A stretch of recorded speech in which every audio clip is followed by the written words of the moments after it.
नमस्कार दोस्तों, बहुत बहुत स्वागत करता हूं। मैं नरेंद्र कुमार। आज बात करेंगे डॉक्टर एपीजे अब्दुल कलाम के बारे में। जितना इनके बारे में कहा जाए उतना ही कम है। छोटी सी उम्र में अखबार बांटने जाते थे सुबह 4 बजे उठकर। इनको आगे बढ़ाने के लिए इनकी अपनी सगी बहन ने मद्रास इंस्टीट्यूट ऑफ टेक्नोलॉजी में आगे पढ़वाने के लिए अपने गहने गिरवी रख दिए। आप सोचिए, आज के जमाने में भी ये बात सोचिए कि अपने गहने गिरवी रखवा कर अपने भाई को पढ़वाना कितनी बड़ी बात है। और वो भी उस समय में। डॉक्टर एपीजे अब्दुल कलाम एक सामान्य इंसान नहीं थे। इनके पिता एक छोटे से नाविक थे। नाव चलाते थे, इधर से उधर रामेश्वरम से आगे की तरफ लोगों को लेके जाते आते थे। एपीजे अब्दुल कलाम छोटी सी उम्र से ही बड़ी सोच के थे। उन्होंने कभी ये नहीं सोचा कि मैं कोई काम नहीं कर सकता, क्योंकि एक तमिलनाडु के एक छोटे से रामेश्वरम नाम के गांव में उन्होंने ये सोच लिया, ये सोचा नहीं कि मैं कुछ कर नहीं सकता, क्योंकि उनका जो थॉट प्रोसेस था वो आप एक बार फिर से सोचिए कि वो नाविक के घर में पैदा हुए। रामेश्वरम नाम का एक छोटा सा गांव जो कि तमिलनाडु में आता है, वहां पर उनकी परवरिश हुई। लेकिन उस छोटे से गांव से निकलकर भारत का राष्ट्रपति बनना और भारत के अंदर विज्ञान की टेक्नोलॉजिकल क्रांति पैदा कर देना, अग्नि, पृथ्वी जैसी कई मिसाइलें उन्होंने बनाकर भारत को इतिहास में एक स्वर्ण की तरह बना दिया। कभी भारत जादूगरों का देश कहलाता था, लेकिन विज्ञान की ऐसी क्रांति डॉक्टर एपीजे अब्दुल कलाम लेकर आए कि माना नहीं जाता। उन्होंने जिस तरह से अपने जीवन में संघर्षों को पार पाया है तथा जिस तरह से उन्होंने मेहनत करी है, वो हमारे लिए सबके लिए आदर्श है। डॉक्टर एपीजे अब्दुल कलाम कभी कभी दिन में 18 घंटे काम करते थे और सोते सिर्फ 4 से 5 घंटे। ये होता है संघर्ष। जिस तरह स्वामी विवेकानंद कहते हैं कि संघर्ष जितना बड़ा होगा, जीत उतनी ही बड़ी होगी।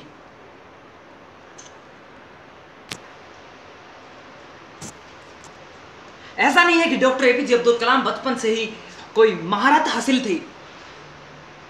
25 जनों का सिलेक्शन था, 8 जनों का सिलेक्शन होना था एयरफोर्स के लिए। डॉक्टर एपीजे अब्दुल कलाम की नमी रैंक आती है। आज के उसके जमाने में हम सब लोग होते तो सोच लेते हैं यार जिंदगी तो खत्म हो गई।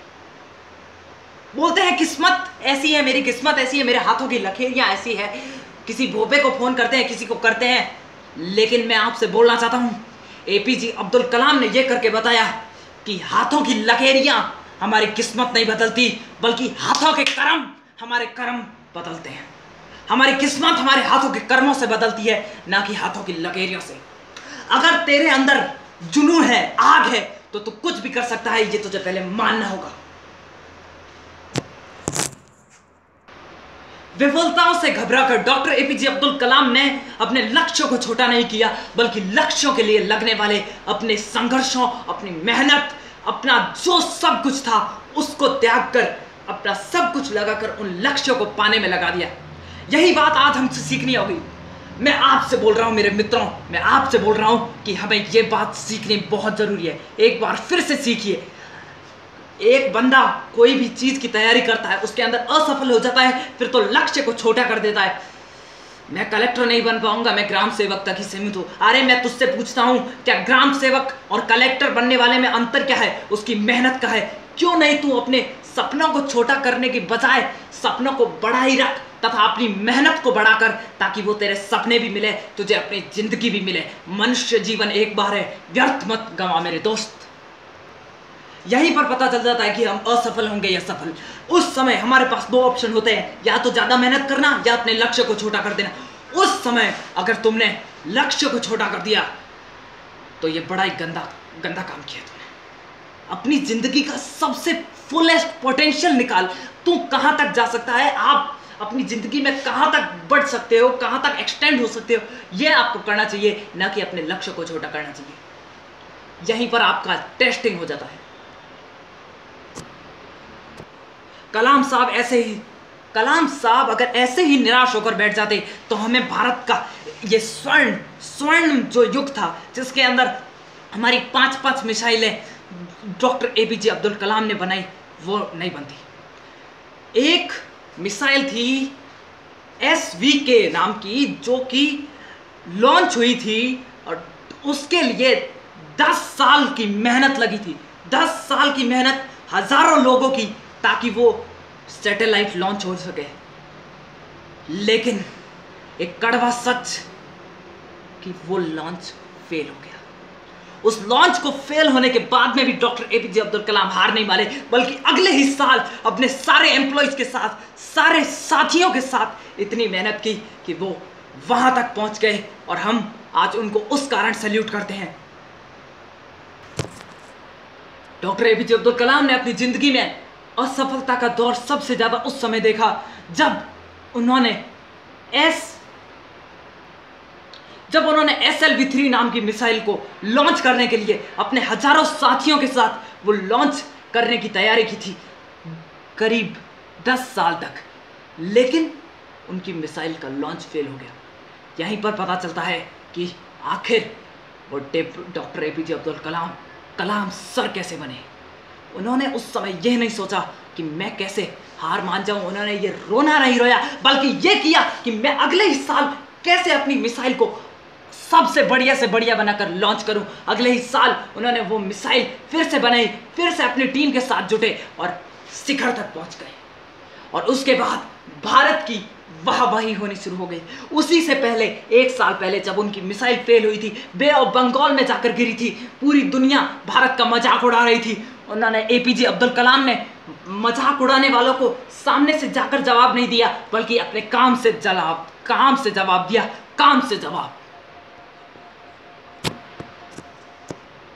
जब डॉक्टर APJ अब्दुल कलाम उस मिशन में फेल हुए तो डॉक्टर APJ अब्दुल कलाम ने कहा, सफलता को हैंडल करना तो सबको आता है, लेकिन असफलता को हैंडल करना ये हमारी सबसे बड़ी खूबी होती है।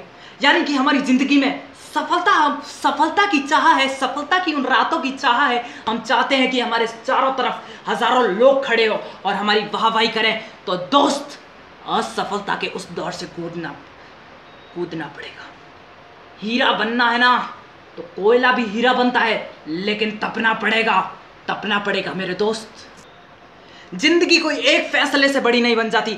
हमारे पास हर दिन सुबह उठने का समय एक बज आता है कि आज आँख खुली तो पता चला मुझे अब उठना चाहिए। नहीं यार, मैं तो कल उठ जाऊंगा, मेरे कल का दिन पड़ा है, कुछ नहीं, मेरे वो होगा। ये सारी चीजें तूने सोच ली तो जिंदगी में सफल होने के दरवाजे धीरे धीरे करके बंद कर देगा। अगर मित्रों, साथियों, मैं आपसे ये कहना चाहता हूं, सुबह उठने का एक कड़वा, ठोस, मजबूत कारण बनाओ जो तुम्हें उठने के लिए मोटिवेट करे, और ऐसा करो काम कि दिन में 18 घंटे APJ अब्दुल कलाम की तरह काम करो। 18 नहीं तो कम से कम 10 घंटे काम करो। 10 घंटे, अगर तुम 365 दिन कोई काम करते हो तो 3500 घंटे होते हैं। 3500 घंटों में कोई एक्सपर्ट भी बन सकता है, और 3500 घंटे कल निकल जाएंगे, हमें पता भी नहीं चलेगा। तो हमारे पास ही वो मौका है कि हम छोटे छोटे आने वाले निर्णयों को अपना जी जान झोंक दें। अगर हम एक दिन में अंदर जी जान झोंकेंगे तो हमारी जिंदगी कैसे हमें तोहफा देगी वापस आकर। ये बड़ी ही सोचने वाली बात है। डॉक्टर APJ अब्दुल कलाम की एक बहुत बड़ी सीख, सूरज की तरह तपना चाहते हो। डॉक्टर APJ अब्दुल कलाम ने कहा, अगर सूरज की तरह चमकना चाहते हो तो पहले सूरज की तरह तपना सीखो। अगर तुम्हें सूरज की तरह चमकना चाहते हो तो सूरज की तरह तपना पड़ेगा।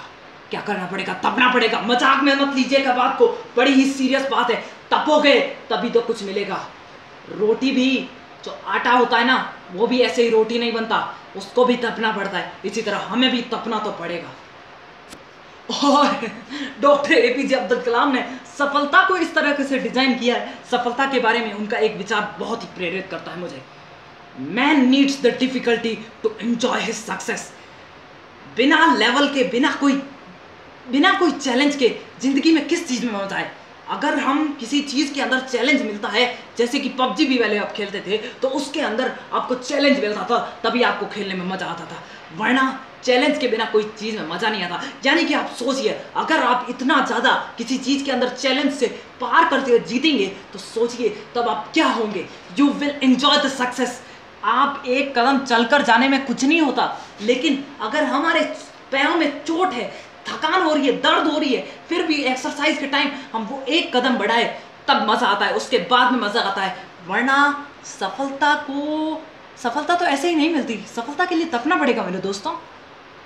मैं भी कोई सफल नहीं हूं, मैं भी आपके जैसा अभी एक बालक हूं। तो हम सब मिलकर आज प्रण लेते हैं कि हम सफलता के लिए पूरी जी जान झोंक देंगे। हमारे जो क्षेत्र है उसके अंदर हम जी जान झोंक कर हमारे राष्ट्र को एक पहचान दिलाएंगे। डॉक्टर एपीजे अब्दुल कलाम का एक और विचार मुझे बहुत प्रेरित करता है। उन्होंने कहा, अंगूरों को पीसे बिना उसके अंदर से मदिरा नहीं मिलती, अंगूरों को पीसे बिना मदिरा नहीं मिलती, फूलों को घिसे बिना सुगंध नहीं आती। इसी तरह तुमको घिसने के बजाय तुम्हारे अंदर तुम जब तक घिसोगे नहीं तब तक तुम्हारे अंदर से वो मदिरा, वो इत्र नहीं निकलेगा। यानी कि घसोगे तभी तो वो एक स्वर्ण वाला इतना शानदार सफलता मिलेगा। धन्यवाद दोस्तों, अपने दिल की गहराइयों से मैं आप सभी को नमस्कार कहता हूं। धन्यवाद, प्रणाम।